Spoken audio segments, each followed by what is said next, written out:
Another thing is it's easier to overtrain before long bone growth is done.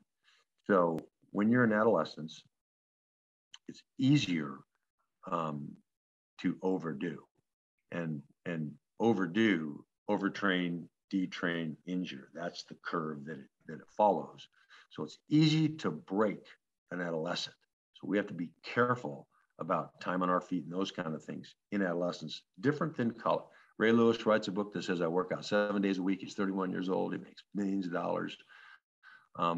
He's reached physical maturity. His long bone growth is done. He can get away with that. Not so in adolescence. So we have a limit of 8 events in a week. This all comes from the research they did at the Olympic Center in Leipzig, East Germany, and how it's evolved since then. 8 events in a week. So if you play football or basketball, and or football and baseball, and you have in the summer you have 4 football practices, or let's say you have 3 football practices, 4 weight workouts, and 3 baseball games, something's got to give because that's greater than 8. Okay.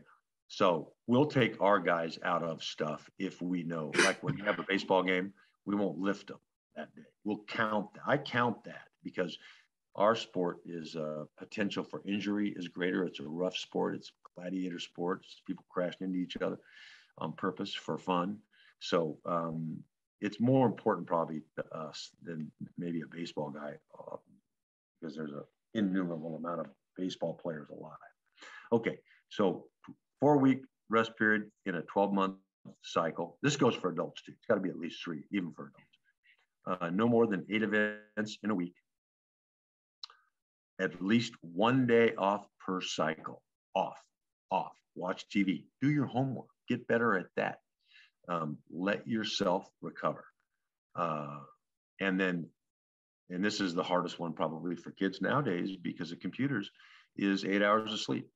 7 to 9. You really want to avoid under 7, and over 9 there's diminishing returns on sleep past 9 hours. So those are the things that can help you grow now. Calculating your risk, not overtraining, not undertraining either. So don't think you can bench only twice a week and you're going to be strong enough. You know, if you want to talk about tissue growth, people are turning away from squats.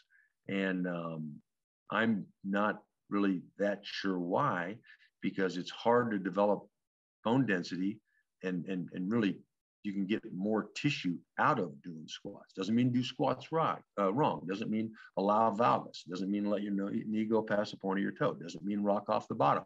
Those things are going to create damage to knee joints and anterior cruciate ligaments, especially separate from what we're talking about. That's why I say there's, some of these things are hours of discussion on topics. So those are the main things. Get enough sleep. Take at least a day off. 8 events. So if you're doing your 4 days of weights, 3 days of football, and you're seeing a speed coach or a quarterback coach on the weekends, that's 8. Now you can't do 8 definitely, but 6 to 8, especially 6 is good, and that is 1 per day. So and then the 4-week uninterrupted rest per 12-month cycle. That covers rest. That will help maximize growth too. You look at some of these guys that have a hard time putting it on, and it's because they have a hard time sitting still. So at some point, you have to calm yourself down and be able to do that. So I say do your homework. Yeah.